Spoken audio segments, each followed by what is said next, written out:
Welcome to Crossroads and Cauldrons. We are two witches with jobs, families, and busy lives just like you. We talk about weaving the web of community, practicing magic, and life in the Deep South.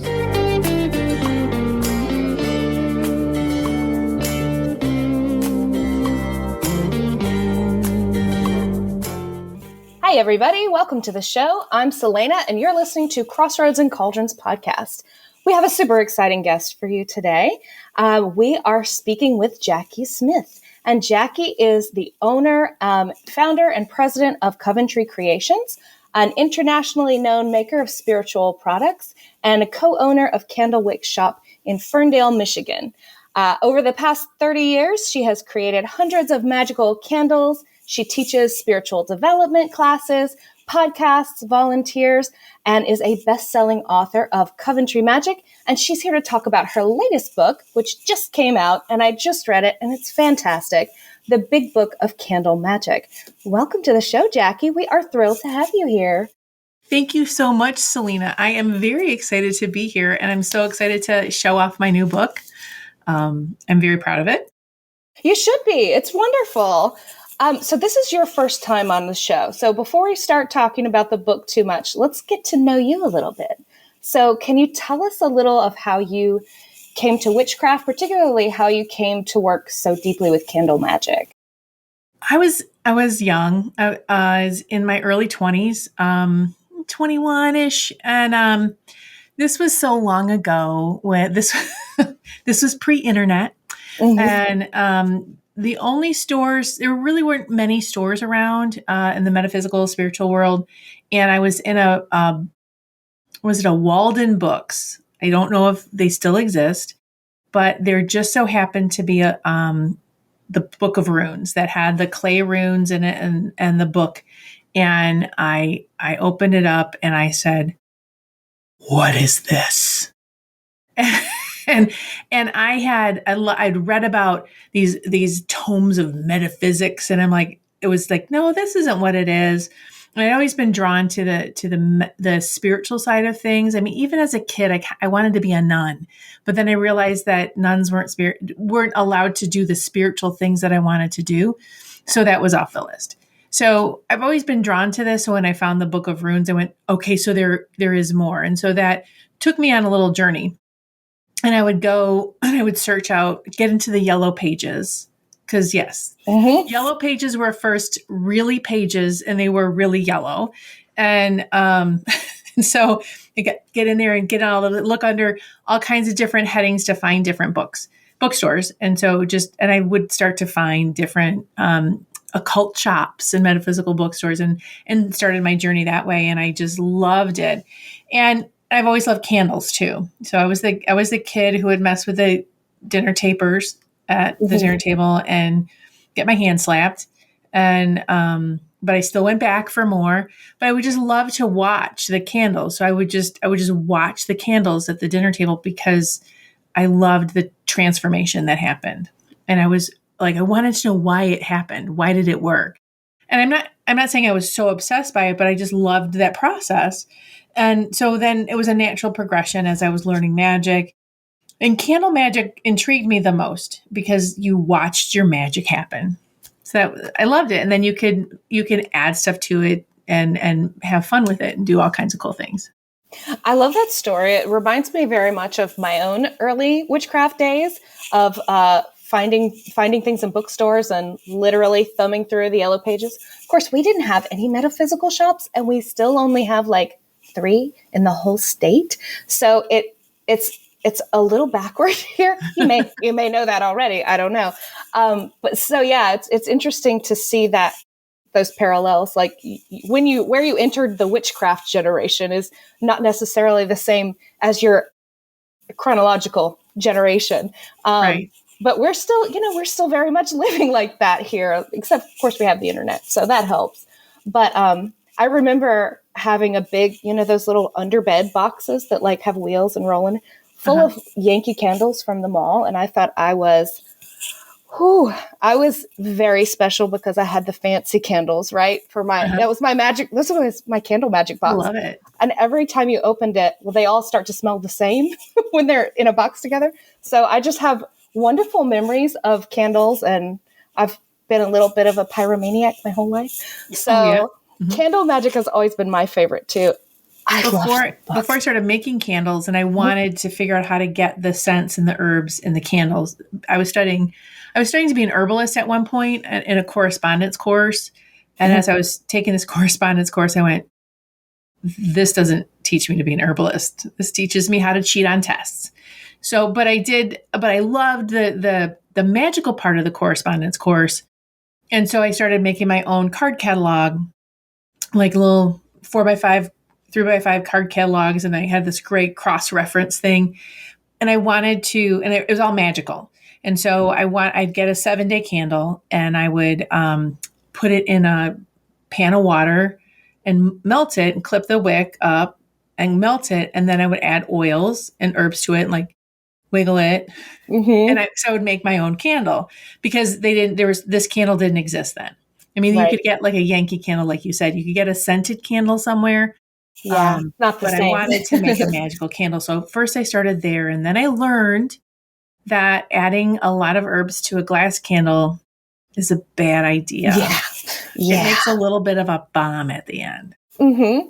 So. Yeah, I've done some candle bombs myself, so I know. I think everybody has to do at least one candle bomb before you take the warning seriously. I love the look of the makers that put just the crystals and the flowers and they're so beautiful. They're decorative objects. They're not for burning. And so it's okay. It can be part of your magic, but just kind of pull them out. I say pull them out and make it part of your magic on the outside. I think it can be part of the spell where you're making it, pulling it out to the outside of the tin or the candle holder, or even because it's full of wax, you can put it on the glass or the tin on the outside. There's so many ways that you can work with herbs and oils and different things and crystals along with your candle magic. I love that you talk about that in your book. All the so many different ways of working with candles, and we're already talking about the book. Let's go ahead and talk about the book some more. So the first half of the book is a really thorough dive into the mechanics of spellcraft. Honestly, it would apply to every form of spellcraft, not just candle magic. Like really getting down to the root of what you're wanting to accomplish, why you're doing the spell.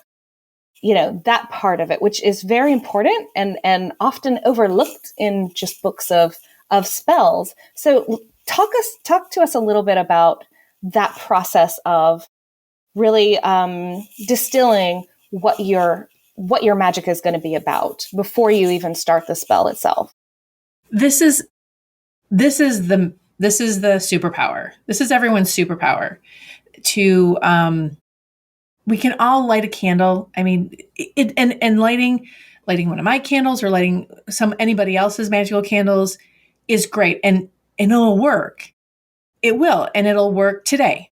You might get the bump in pay, or you might get the thing, or you'll get the date, or you'll resolve an issue real quick. But it'll work today. But then you got to do another one and another one and another one, and that's what I learned for myself. So all of this is my practical experience at the same time. I've always loved psychology too. And I know when I was self-study, I started Coventry Creations to make money to go to college. So I wanted to be a psychologist. I didn't want to go to psychiatry school because that was way too much money, but I wanted to be a psychologist.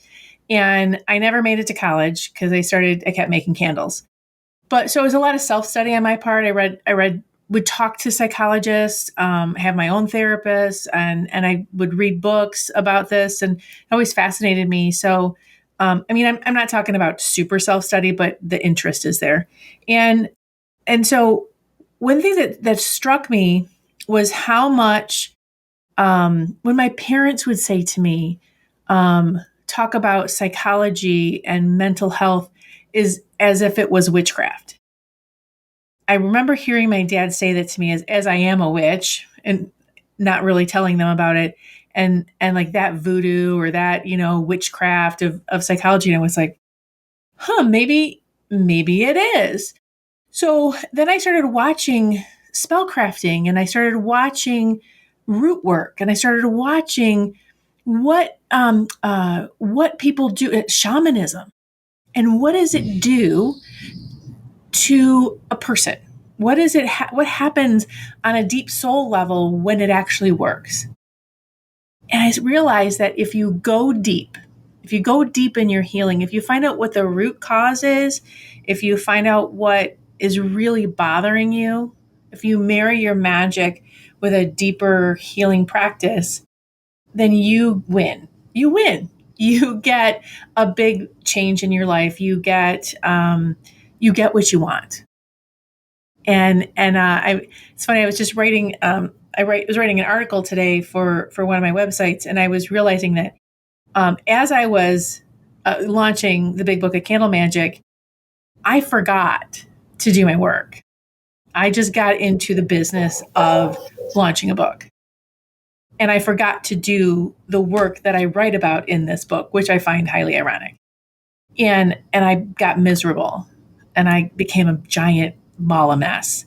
And I sat down and I said, "What's wrong with me?" And because I'm human, just like, we're all human. I might write about it and you think I might have my poop in a group, but I don't. I have moments of clarity, and and I just like, what's wrong with me? And I went, oh, I forgot to do my work. So I sat down and I did my work, and it's the work that I have in the book. And I went, I forgot to do my work, and here I am. And I relaxed, and I did my work, and I let everything go, and I did the candle work and put all the pieces together like I talk about it in the book. And the next day, it was the number one release. It was the number one new release. I mean, it was like, I when I let it go, and I was like, it's not, I was just a miserable mess. And then I went, oh yeah, I forgot to do my work. And I did. And within 24 hours, it got to be the number one new release in 3 categories. So I'm like, oh yeah, that's right. I got to do my work. That's the thing that we forget about the most. Like, you're a witch. You have the tools to get through whatever it is you're dealing with. I have to remind myself of that. I think we all do that. So it's good for people who are just starting in their practices to understand that we all do that. We all forget our tools and have to be reminded. Hopefully we have a good spirit team that will nudge us. Mine are very good at nudging gently, not gentle nudges. But I like what you're talking about. In the book, you talk about healing. All magic is healing. And I think of it that way too. I think of it in the terms of balancing, like whatever you're having to add or withdraw from a situation to make it balance out to where you want to be. And I look at healing as balancing too. If they're like physical healing, if there's an imbalance in the body, healing that emotional imbalance. So I really liked the way you talked about magic being a process of healing, all of it, even if it's not healing magic. Prosperity magic is healing your relationship with prosperity, with stability, with having your needs met, that sort of thing. And it's really a process of soul crafting. And you do that so beautifully by sort of breaking down all of those processes. And everybody's going to go buy the book, but can you talk to us a little bit about how you got to that process of breaking down, that process of asking why again, now what? How did you come to that? You said you studied psychology a little bit. I went to college for psychology. I didn't finish, but I have that deep love of psychology and witchcraft, and I agree with you. I think they're one and the same. Trying to understand the psyche. Yeah, right. Why do we do what we do? And when we understand what we do, we can craft the change we need to craft. So I have for many years have held the theory that magic comes down to one of 5 things. You're doing it in one of 5 branches. You're doing something for prosperity or some material need. You're doing something for protection or some safety need. You're doing something about a relationship.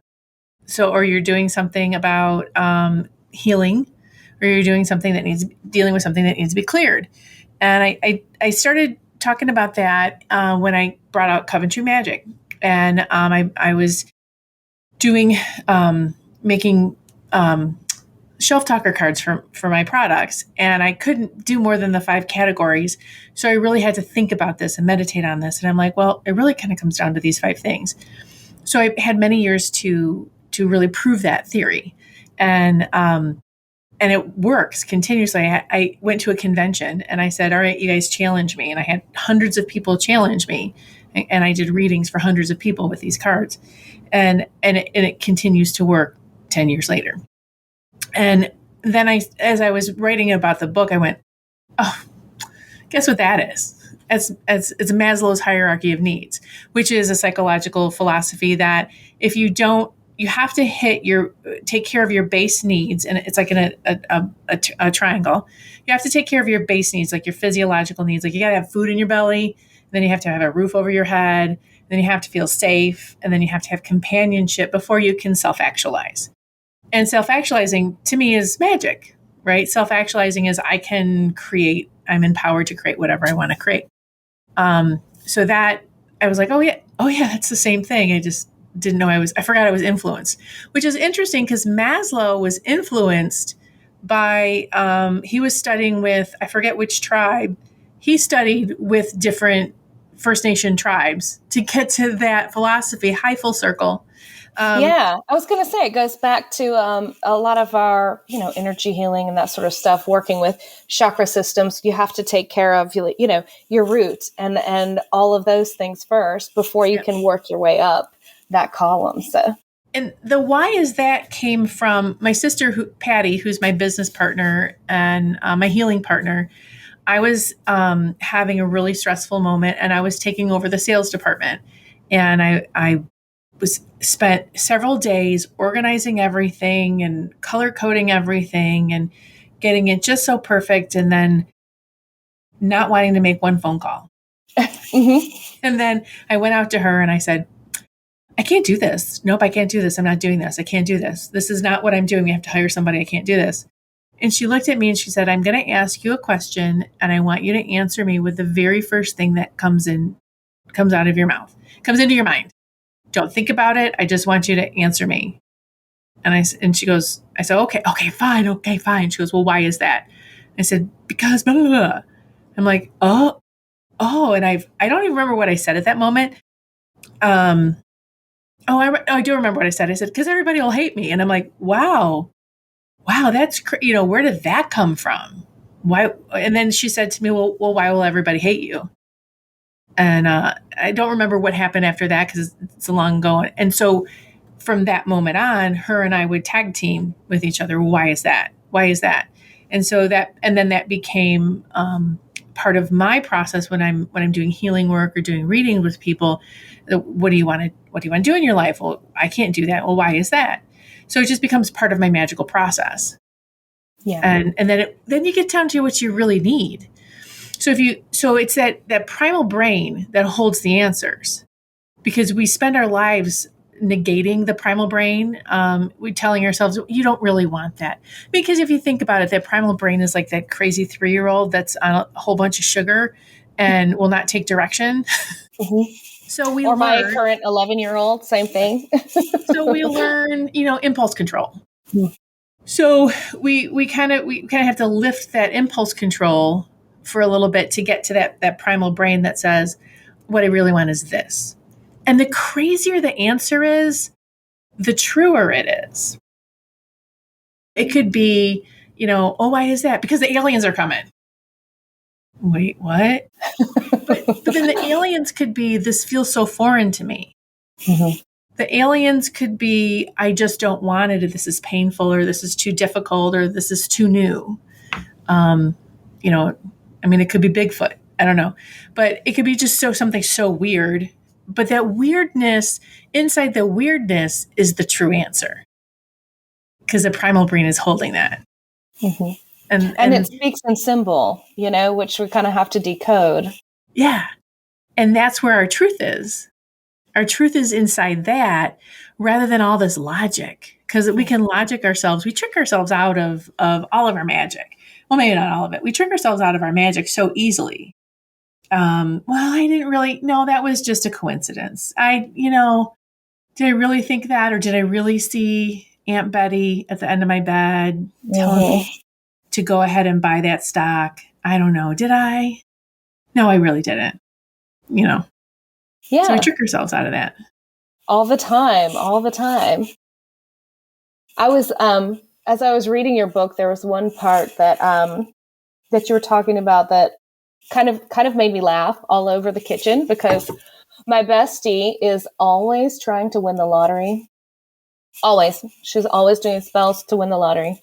She has won it, but she only got like $1 or $1.49 or something. She won the lottery. Her magic worked, but that's not what she meant.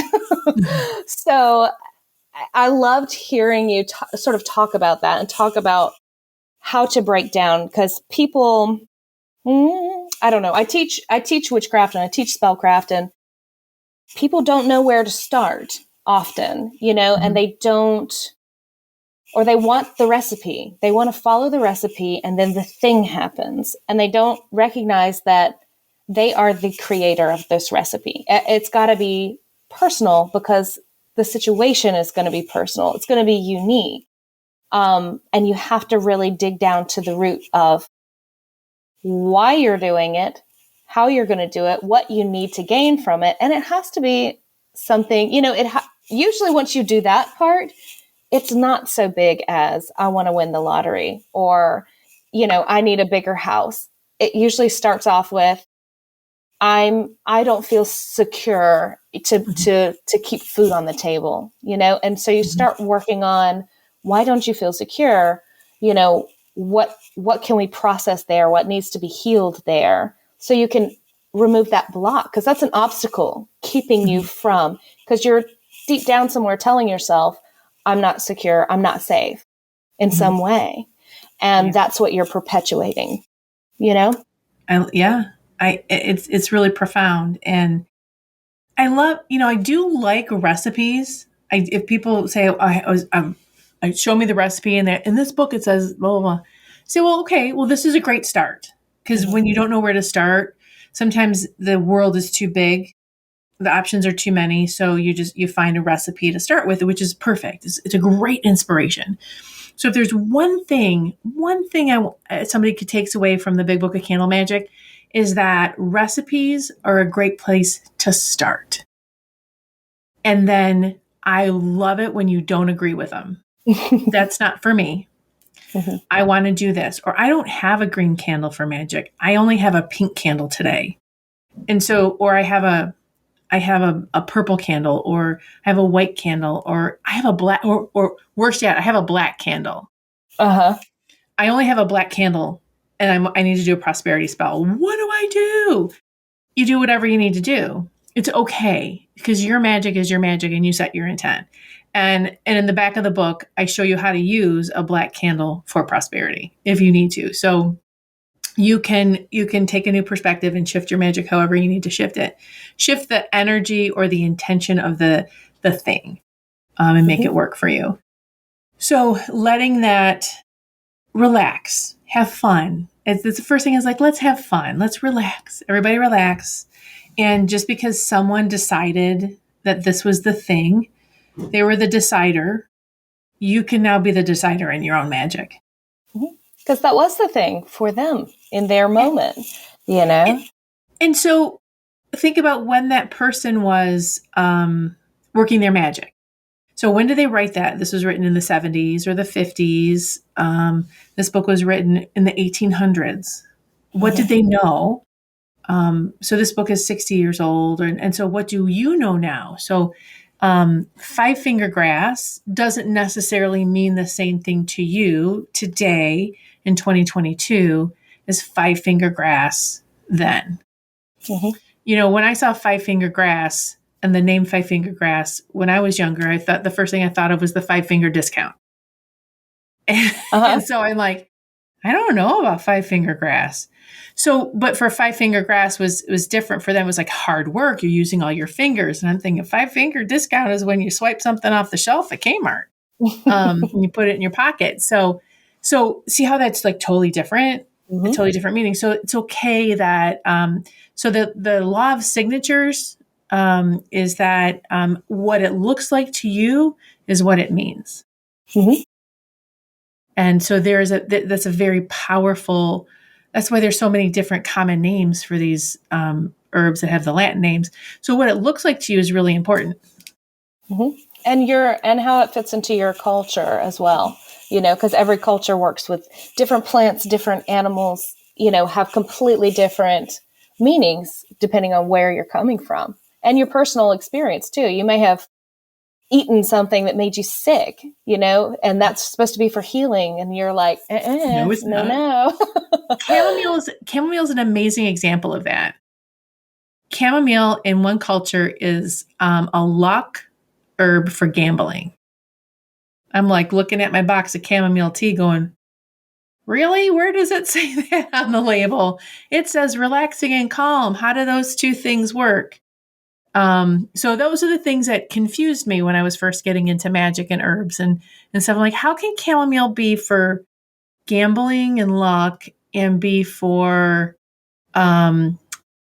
relaxing and calming and peace for, how can they be both things? Mm-hmm. So that's when I started digging deeper and deeper. So why is that? Why? Because chamomile relaxes the, anxiety. Have you ever noticed really good gamblers don't have that anxiety? Mm-hmm. They're just like, let it ride. But bad gamblers are like, right? Yeah. And I kind of tend to think of, I'm kind of animistic in my views. So I see everything as alive. So I would look at, an herb, we'll say chamomile, the same way I would look at a person. That a person doesn't have one thing that they can do or that they're good at. They're multifaceted. They may have one or two things that they're really good at, but, they're capable of doing multiple things, especially in combination with other people that have different skills. Different qualities are going to shine. And that's the same thing when you're putting together, a combination of herbs. They can work together in different capacities for different functions. And you have to get to know them, that process. And you talk about this a little bit in your book, as far as co-creating with the tools that you're using. And I love how in depth you went into that with specifically to candle magic. Of course, it's a book about candle magic, so everything's going to come back to that. But you had some really, really excellent ideas in there. And I was like, oh my God, I haven't thought of that. So I loved reading this book.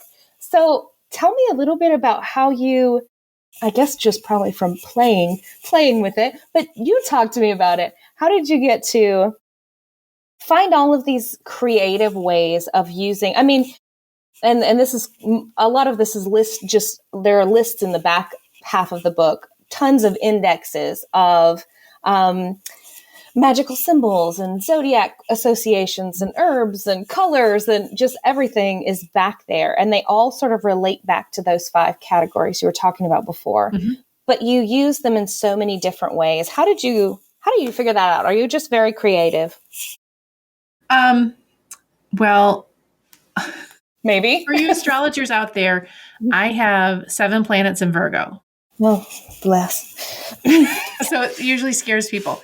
So I have a Virgo moon, and I married a double Virgo, and my bestie is a Virgo. I'm surrounded by Virgos, and I have 5 planets in Sagittarius. So it's okay. That's funny because I'm surrounded by Sages. So I think they usually say Sages and Virgos don't get along. I think we need each other. We do. I do, because somebody's got to pull us down to the ground, and somebody's got to dig y'all out of your rut. Yeah. So I find systems. Mm-hmm. That's how I see how things work. And I look at big concepts and I bring it down to systems. That's what I love to do. I love doing that. It's one of my favorite things. So I'll say, like, I love how you talked about the personalities and the like frankincense. Mm-hmm. Oh my God. Frankincense has got 7,843 ways to use it. It's all purpose. every book you read is like, frankincense is good for this, frankincense is good for that. And so I was really like, why is frankincense good for all these things, with all the different personalities of it? And so frankincense was one of those things that like bugged me, like, why? And so then I really, like, then I started to understand frankincense. What does frankincense do? What are its like core personality traits? It's layers. I'm like, oh, I understand. Frankincense elevates. So what does it do to you? It's like not only the aromatherapy, because this isn't an aromatherapy book. This is more energy. So what does it do to your energy? It elevates your energy. So you can, like, when you're in a rut or you're really tight, your energy is really tight. Frankincense loosens it up, and then frankincense raises your vibration in a way that things that aren't yours, that aren't you, I should say, can't stay. So it's a great exorcism herb. So it goes, well, it's not an herb, it's a resin, but we call them all herbs right now. So just things that aren't you can't stay. So that's the exorcism. And so why is it also a great money herb? Well, I found that when you relax about money and you go with the flow a little bit, when you relax about money, suddenly money shows up. So you open the valve to prosperity. So that's kind of what it does. So that's how kind of I've been doing this for over 30 years. And so this is how I start to look at things and how I'm working with things. And so this is how I look at everything. Like if I have a cupboard full of stuff and a junk drawer full of stuff. So I want to do a spell and I don't know what I have today. And I'll open it up and I'll go, who wants to play? And I'm just pulling stuff out and I'll say, well, this is what I want to do. And I just kind of start pulling on the vibrations, who wants to come together. And then I look at them and I go, well, why? What's part of your personality is, why do you want to come out and play? Oh, I need to do a spell about clearing myself of a relationship with somebody or the ties that I have with someone. But I'm getting a green ribbon wants to come out and play. That doesn't make any sense. Okay, now this herb wants to come out and play, and this is literally what was happening. This is a real thing. And then I was like, well, I want to borrow soap now, and so it's just like I started listening to the vibrations of things, and it was kind of weird, but it worked. I love that, because you're listening to the tools. You're not using them as objects. I know they technically are objects, but you're working. It's that whole process of co-creating. You're working together, and you get better results when you're not trying to force. It's like being in a job you don't want to be in. Yeah, you can do it, but you're not happy about it. Versus doing something that you really enjoy and are passionate about. And they have things that they want to help with. And when they're passionate about it, it all works together better. Oh, just so you know, the green ribbon was because I needed to put all that energy into the earth. I created a slide out of it. It's funny. I love that. I just need to tie it into the earth and just send it in. And it wanted it to be green because it wasn't dead. Mm-hmm. And the soap was because I needed to wash myself with it. It was an unscented bar of soap. And it was pulled. It was like washing myself with chalk. Have you ever used chalk or something like that to pull energy? It pulled all the energy out. And it was like, how perfect. I'm washing that off of me. And then I took the soap, because it was like an organic soap, and then I could pitch it and not worry about it. I cleansed myself with soap. Ha ha.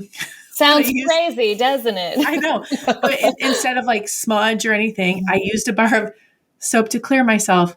Ha ha. But yeah. So. No, but those things work. A lot of the sort of folk magic, that's what it's based around. It's based around what you have and the function it already is doing. Mm-hmm. That's the function of soap. It's for cleansing, that makes sense to me. Exactly. But you're probably not going to find that in your metaphysical store or in your little spell kit, for cleansing. It's going to be some smudge or something like that. I really like too that you include a lot of the warnings about candle magic. And I know you're serious.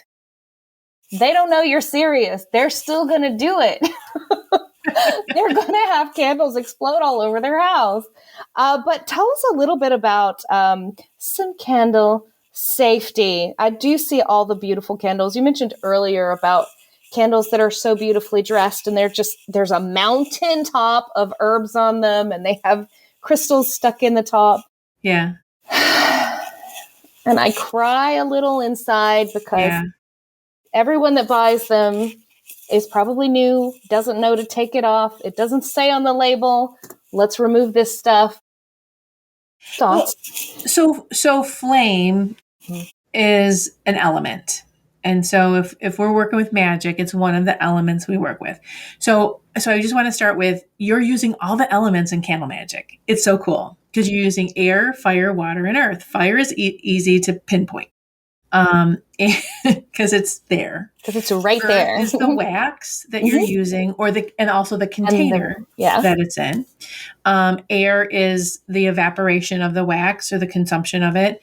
It also is the cooling of the wax when it's made. And it feeds the fire too. You know, if it's not there, you got no fire. Exactly. And then the water is that molten state of the wax that it gets in when it's made. And you use all the elements to make it, and you use all the elements to consume it. How cool is that? I love it. That's the whole idea. That's the essence of transformation, which is the essence of working with the element of fire. Anyway, I love candle magic. You keep going. So now you're doing it magic, and the big player is the flame. And you're asking the elemental of fire to do some big transformation for you, to bring heaven and earth together, which is candle magic. Heaven meaning the earth is what you want, heaven is it coming and bringing it all together. So it's alive. That flame is alive. And so don't leave it. And don't overfeed it. It's like a gremlin. And don't overfeed it. I love, oh my gosh, I'm stealing that. It's copyright, Selena. And so it's alive, especially if you're doing candle magic, and that's why you don't want to leave it alone. And you might be in the other room, but go check on it. Don't forget about it. You think you know what's going on. You don't know what's going on. I have seen flames jump like off a candle and onto something where the candle is no longer lit and that flame is on something else. It's so crazy when you're doing candle magic. I've seen flames split. I've seen wicks, and then there's also the technical thing. So suddenly the wick is to the side because when you're hand making a candle and you're trying to keep that wick straight, sometimes when the candle cools, it just makes that wick pushes the wick to the side. And even when we're making it at Coventry, we do everything we can to pull that wick up center. Sometimes it doesn't happen. And so that wick is suddenly touching the glass or suddenly touching the side. And if you have a tin, or maybe it's a glass container, and that's touching something close, it's amazing how that catches on fire. So I was experimenting with these really cool wood laminate covers for glass to do some really cool candle holders. So I was testing it, and I had one of those candles where the wick was not perfectly centered. And I came back into my office because I left the candle unattended, and the wood laminate on the glass candle holder was smoking. Oh my gosh. It wasn't on fire, but it was that hot. It was that hot. So these are the things that can happen. And then there's the accoutrements inside the candle, whether it's a crystal, a stone, or herbs or different charms or whatever. It's really fun to see them. It's really fun to work with them. And then and really at that point, you really don't want to leave it unattended. So if you've got stones in there, just know if they roll towards the wick and the candle is lit, there's a couple of things that can happen. nothing could happen and you're just fine. And you're going to go, they don't know what they're talking about. They're too paranoid.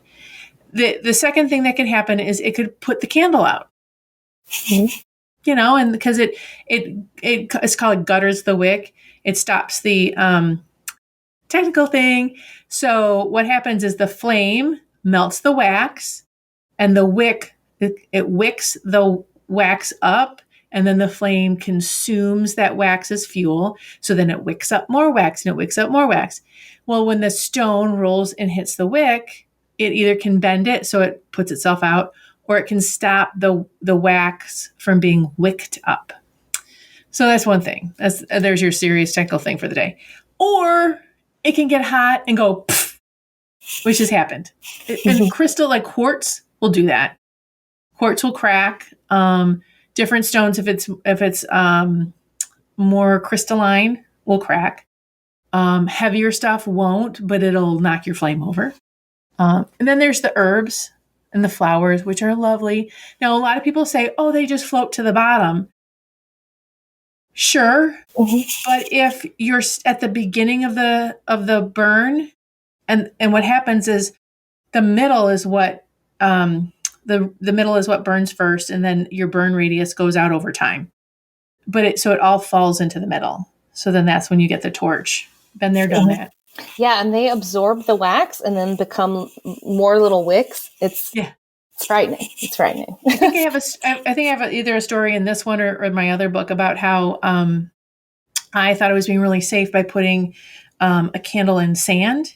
But the sand absorbed all the wax, the drip wax, and so I had 7 million wicks.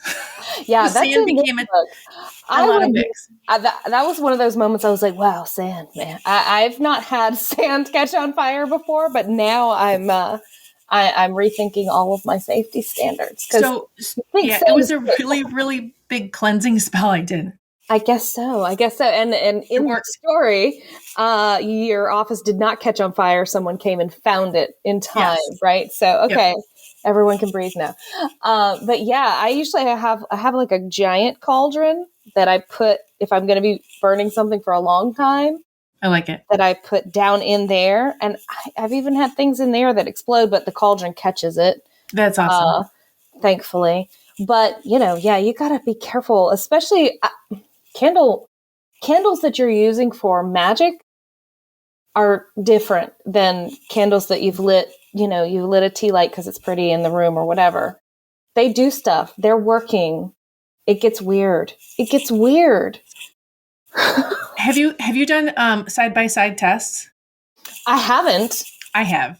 Okay, tell me everything. So for with my own candles, I do side-by-side tests because I need to. Like I'll do one candle that I'll set an intention, like a for real intention, and then I'll do one candle that I don't, just to see how they burn. And it's crazy. Like I'll have a money draw candle, and this one will just go do taking its time burning down, and this one goes. I'm like, what? And it's just like, it's not that it just puddled down. It's like it's gone. How is this one like burning down like in a day, but this one it just takes that couple of days like normal. I've done it with tea lights, where I set a little intention and put a little oil. I put the same amount of oil on both of them, and then one I used for magic and one I didn't. And then what's interesting is I think on the tea light, like this one didn't go at all, but this one burnt just fine because I think what I was doing was like, no, we're not doing it for you. I've done that with chime candles. So I've done side-by-side tests. On all things. I've had candles that I haven't done some where like this one's for a spell and this one's just this is my control. I haven't done that, but I have had candles within a ritual or within a spell burn at different rates, even though they're sitting right beside each other. They're the same candle, same company, same day, dressed in a similar fashion, but just had different purposes. In the spell or in the ritual, burn down at dramatically different rates. So I have seen that. But that's really fascinating that you did tests, like Virgo. Oh yeah, you're right, Virgo. Never mind. Yeah. I have a Virgo moon, so analyzing is my love language, which people don't like. I know. They don't like to hear what I have to say. then when that happens, then you get to have a lot of fun reading it. Oh, yes. You talk at length about reading the candle spell. Please share with us some of that. So one of the reasons why Coventry's Blessed Herbal Candles drip on purpose is so you can read the wax. You can read the wax while it burns, and you can read the wax afterwards. Now, some people like to put it in candle holders. I'm all for it. Do it. And some people like to see what happens. I do a little bit of both. I like to contain it in the end. And it's so cool because you'll get stuff in the drips. And I have a picture of an angel that came out and I was like, whoa, that's so cool. And my sister sent me a picture. I'm like, you see the angel? And she didn't. And I was like, look at that angel. And so I had her send me a bunch of pictures. But when you're looking at the wax and reading the candle wax or even reading the flame afterwards, the trick is relax. And to read it, relax. It's all about relax. Look at it with a very soft focus. Don't try and see anything. See if you see anything. Sometimes there's nothing to see. Sometimes it's just a drip. And you kind of turn it, look at it, you see it out of the corner of your eye. It's like being psychic or seeing ghosts or something like that. You try and look at it, you're not going to see it. But just be soft about it, and then you can see it. But even take a picture of it. Sometimes you can see it in a picture, but you can't see it 3-dimensionally because it does that flat thing. Like my sister couldn't see the angel until she looked at the picture. And then what does it mean? Symbolism. Symbolism is 100% yours. Just in our one of our Facebook groups, a gal saw an owl in her wax, and she's like, "What does it mean?" I go, "What does it mean to you?" And she goes, "Well, I've always felt that owls meant death." And I'm like, "Well, does it mean death to you?" She goes, "Well, no, it doesn't." I said, "Well, what does it mean? Here's another meaning of owls." She goes, "Well, I like that better." And I go, "Well, that's what it means." But it's so it's like, don't worry about having the perfect meaning for it. It's the meaning that it is today. You can get so lost in the book learning of meanings. What does it mean today? It could be this and this and this, and huge interpretation. And then you think that I'm not good enough to understand what the symbolism in my candles mean. Does it feel good? Does it feel like it's a blessing? Does it feel like it's a warning? Start there.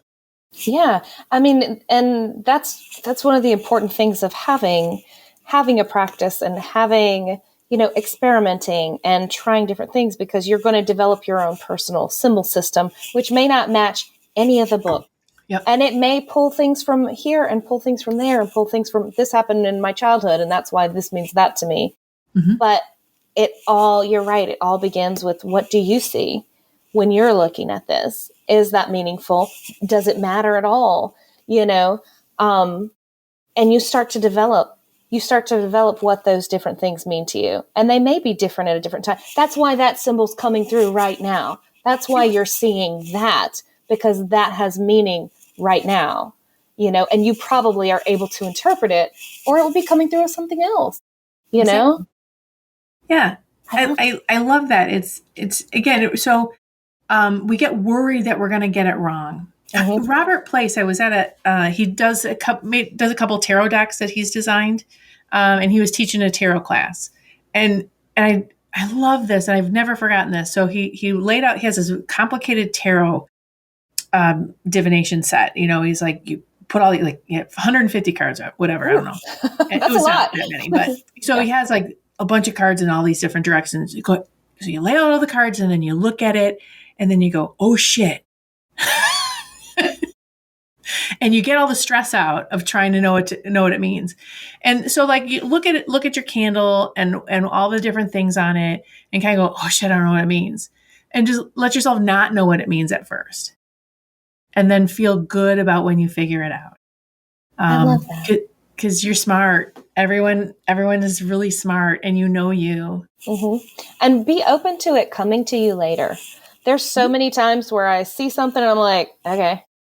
And I can't figure out what it means in that moment. And then later when I'm washing dishes, it hits you and you're like, oh, and it all starts to connect. Or you have a dream later, or 3 days down the road, you see the thing again. And that is where the meaning is. So it may not be, the connection may not be there yet. So definitely don't stress about it. That's very wise and profound that it might be a series. Mm-hmm. You might see an owl and then something else, and say, oh, I understand now. And then you walk into a business that has an owl on it. And then somebody hands you $100. You're like, oh, that's why an owl, Right. You just, I don't know. You start to get a sense of, I don't know yet, I don't know, but it takes practice, but definitely don't stress. Stressing over it is going to squash your magic pretty much every single time because you're not in your place of power. You're not acting from your will. You're acting from your fear, And journal. Journal. Right. I'm so glad you say that one once more for the people in the back, because I'm all the time saying journal. Write it down. And then you go back and reference it and you have your symbol system already written down for you. You know how I finally got to journaling about my magic? Tell me. And I think I talk about it in the book is I bought a bunch of 99-cent journals. Oh, you bought the ugly ones. That's right. I bought the ugly ones. I bought the spiral bounds. I think it was In Sync.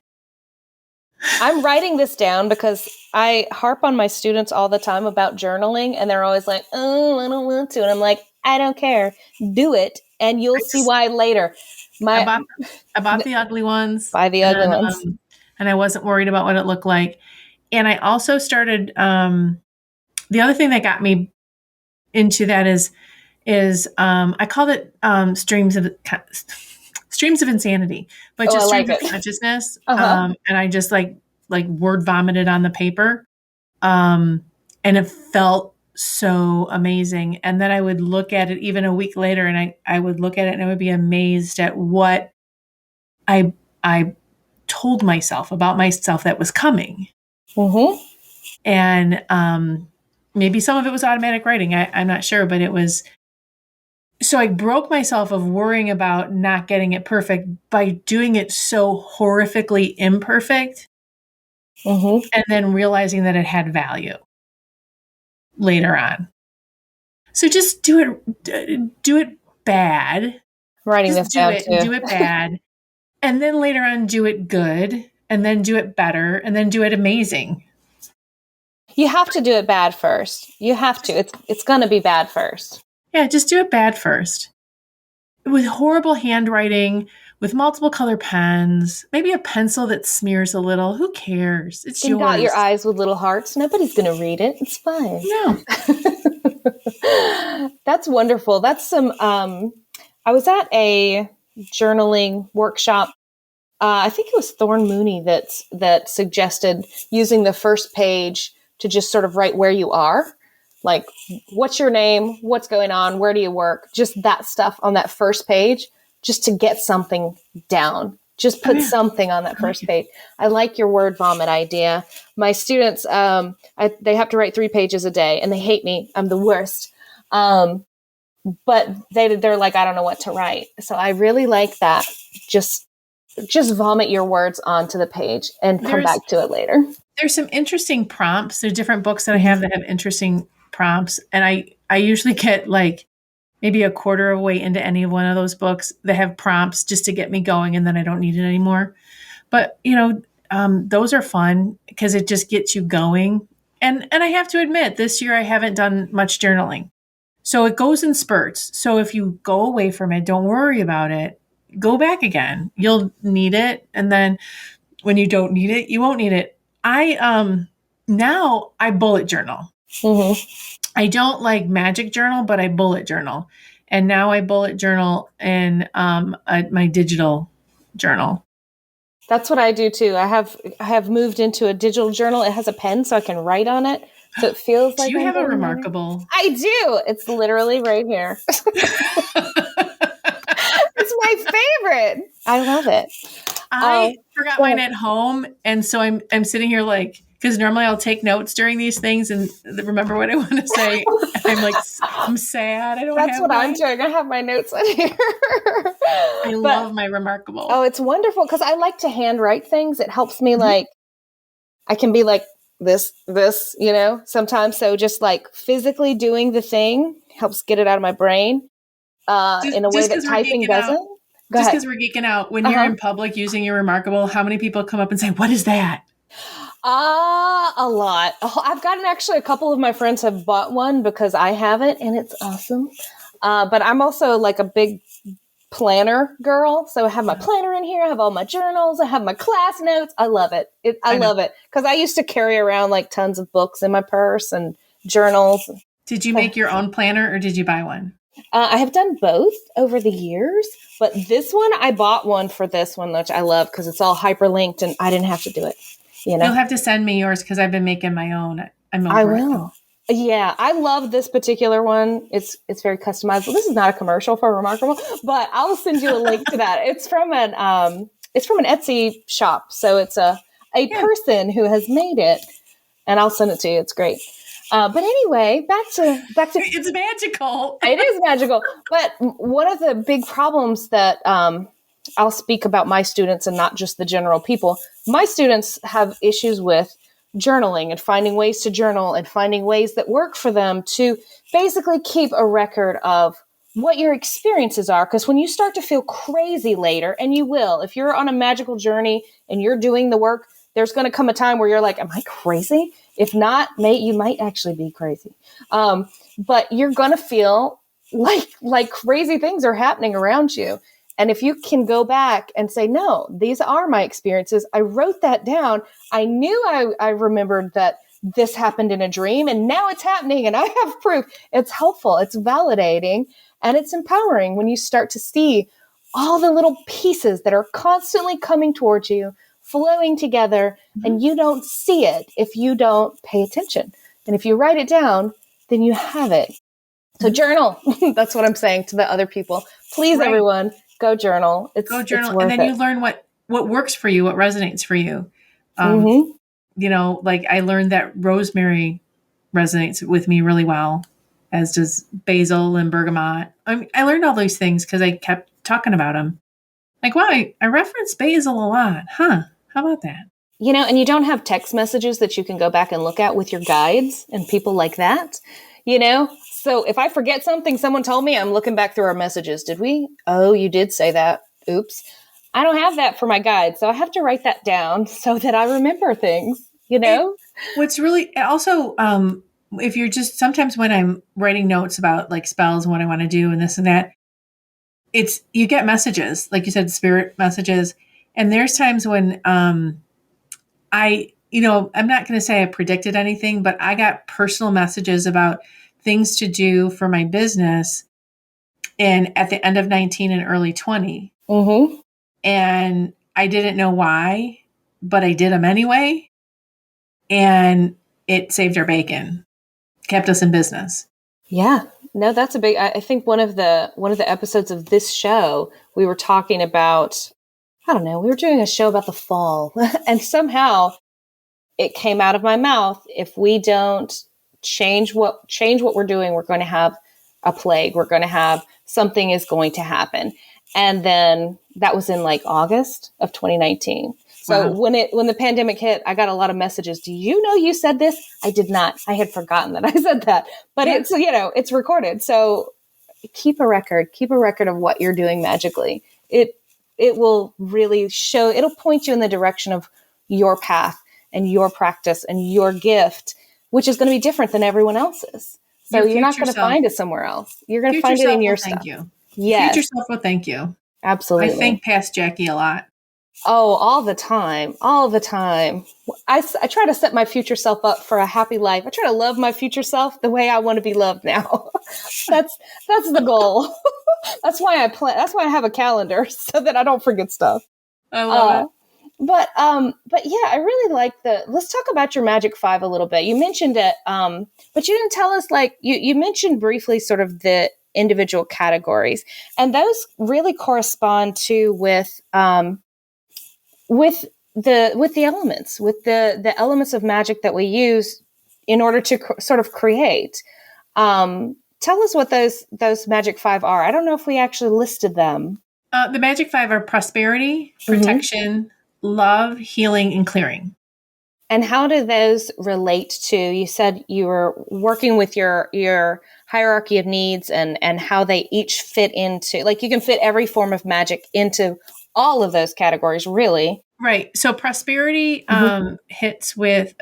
relates with your physiological needs. Mm-hmm. So like your money and your, and your abundance and like your house and your stuff like that.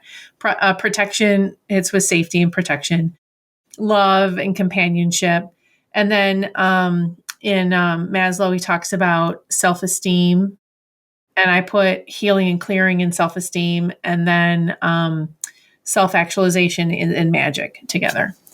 Then it works. Right. And then, so what I found is that when you're doing any spell, you're actually hitting all of them at the same time. Mm-hmm. So any spell you're working on, like let's say a love spell. And it's so funny. People want a reading about love, but they want to do a spell about money. Have you ever noticed that? I have noticed that, actually. All of my tarot readings are about relationships, almost every single time. Even if they're about work, it's about relationships. Okay, let's take that. So somebody has a work problem, mm-hmm. and they have a challenge with someone at work. This is a really good one because everybody has this. Mm-hmm. So they have somebody at work who's bugging them, and they're not okay with what's going on. And so now that addresses, it's a physiological need. So it deals with your money. It's also a relationship. So you have to deal with that. There's also some security issues, because if that doesn't go well, there could be some protection issues. They could harm you. They could go against you in other ways. There's the healing and clearing. So so let's talk about the difference between the two. Healing is issues that are internal. Mm-hmm. So those are those things, those fears, those blocks that are internal, that you have built from experiences, your experience of life that has said, oh, I'm just going to be afraid of this for the rest of my life. Mm-hmm. And then there's clearing, which are external. Those are the things that it's not that somebody else put them in your way, that it's you put them in your way. You made sure that this block is externally in your way to validate your internal fear. Mm-hmm. Mm-hmm. So you those two go hand in hand. Well, then you feel justified for holding that fear. Well, we manifest what we believe. Mm-hmm. So we will go and find the thing that says, oh, I believe this. So yeah. Oh, there it is. There's that belief. So they go hand in hand. So you have this person at work who you need to do a spell around because they're interfering with your job. So now you got to heal that thing that says, I have to have an antagonist. Let's just pull that out there. And then the clearing is I'm going to find an antagonist. So you're going to hit all of those things at the same time when you're doing that spell. Mm-hmm. Mm-hmm. I like that you said that just that little note of feeling like you have to have an antagonist. How many times is that a thing? And I have not put that together yet. The need people have to have that sort of nemesis, so they can't be the hero without the villain, right? Oh, I'm working on a theory on the heroes and villains. Let me tell you what it is. Okay, tell me. Okay, so heroes don't have accountability. Let's hear it. Okay. Think about the Avengers. Well, maybe they kind of have accountability later on, but early, like the hero of the story, the superhero, they come in and they stop the train, and the train's plowing through all the buildings in New York City and blah, blah, blah. But they stop the train and they save the two guys. That are on the mom and the kid that are on the train. Dangling out the side, yeah. But in the meantime, 17 buildings are destroyed. Mm-hmm. Right? And everyone goes, woo, thank you. Like Ghostbusters. Right. All the stuff that's destroyed, but everyone's like, whoa, you guys are great. thank you so much. There's no accountability. Mhm. It's easy to be a hero because you go in and you save the day, and then you walk away. But you create chaos in the meantime. Mhm. Supervillains, the evil minds, Mhm. they have to plot and plan. There's a lot of work. But you know who changes the world? The supervillains change the world. They create the evil rays, and that evil ray is then now turned into the laser that you use in surgery. Mm. So they kind of create the changes in the world. They're the catalyst that creates major change. Now that is true.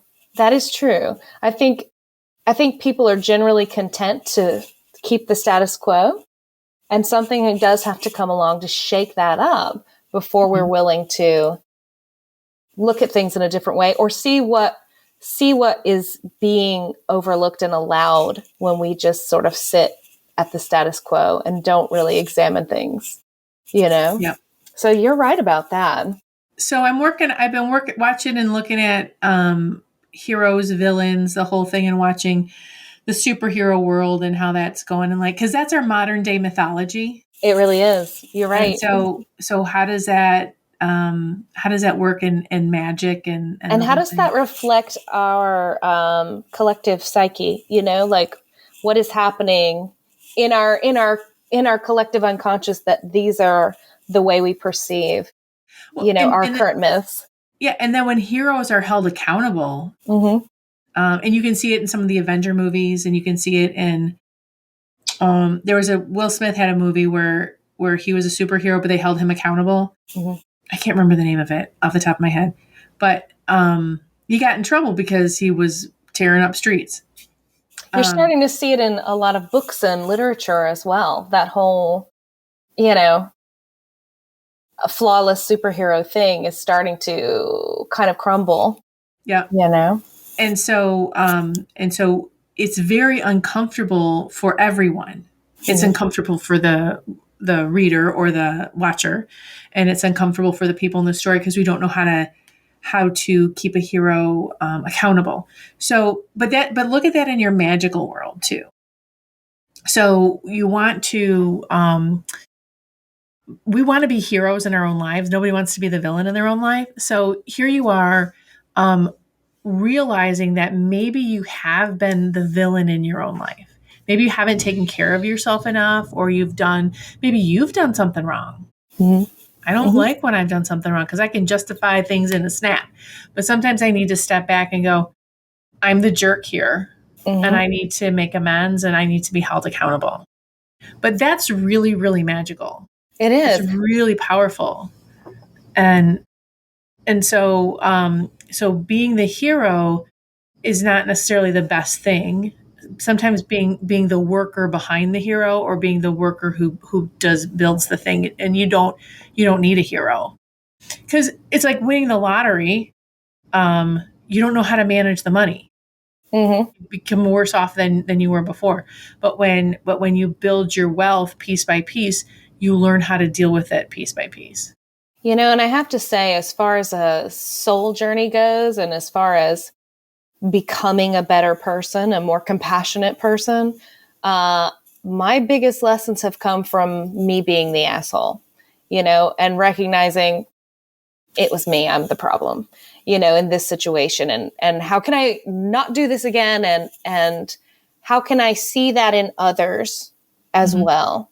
And that comes down to a lot of the spell, when people that maybe don't practice or that are new to the practice, ask for spell work. It's almost always protection spells, or someone's out to get them, or, there's something they're afraid of, and somebody has wronged them. And when you start listening to the story, it's not so simple, and it's not so black and white, and they hold zero compassion for what the other person might be experiencing, Right. So I've been the asshole often enough that hopefully I can look at a situation when someone's being a jerk to me and think, wait a minute, it may not be so cut and dry, as I think it is. Yeah, a lot of times that whole vengeful vengeful thing, or I'm going to be judge and jury is not. It's just, you're just starting a war that doesn't need to be. And there's a whole part of the book that I was started to write that I had to cut out, which is the dark side of magic, which I think would be a really fun book to write, which is it's like the warning side of prosperity, the warning side of protection magic, the warning side of love magic. I would love to read that book. I would love to see that book out there. Seriously. Yeah. Like, hey, here's how you can get, like, the obsessive part of love magic. Yes. And you've talked a lot about why do you want to do the spell, but it needs to be addressed as well. Should you do the spell? You know why you want it. You know what your motivations are. Should you do that? And people don't necessarily think about that either. Please write that book. Write that book. Well, I think we're getting close to time. I think we've gone a little over. I'm sorry. I've just had such a good time chatting with you. Selena, it's been great. Just got two more quick questions for you. Okay. So this is my question that I ask all of our guests that come on the show. What is the big project for you? It doesn't have to be in the works. It could just be sort of a brainchild. It could just be maybe one day this would be great if. What would that project be? Well, my next project, which I'm super excited about, is I'm bringing out, I'm working on a line of candles called Aunt Jackie's Ultimate. It's candles, oils, and sprays. So these are my favorite recipes that I have made, and they work so brilliantly.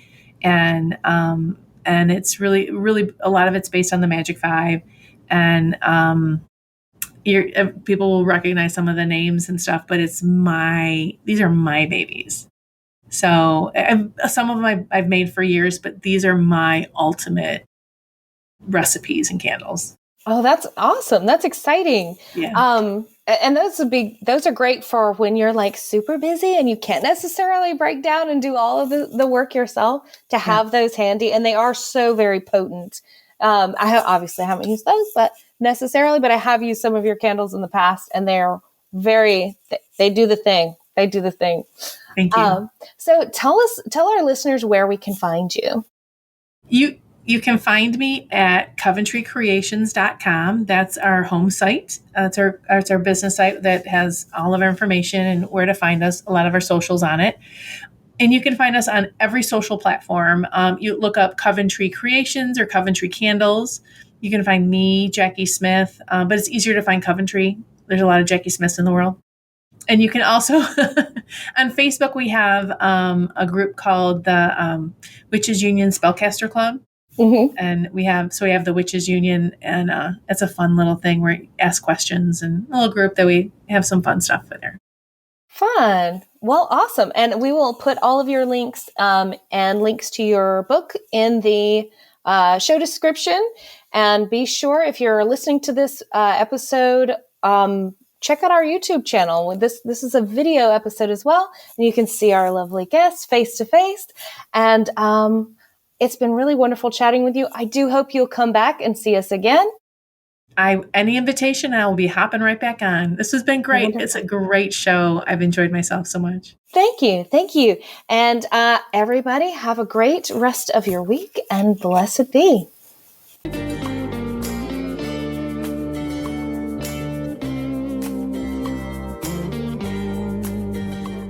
Thank you all so much for listening, and don't forget to rate, review, and subscribe through your favorite podcast provider. It helps us get our podcast in front of more listeners just like you.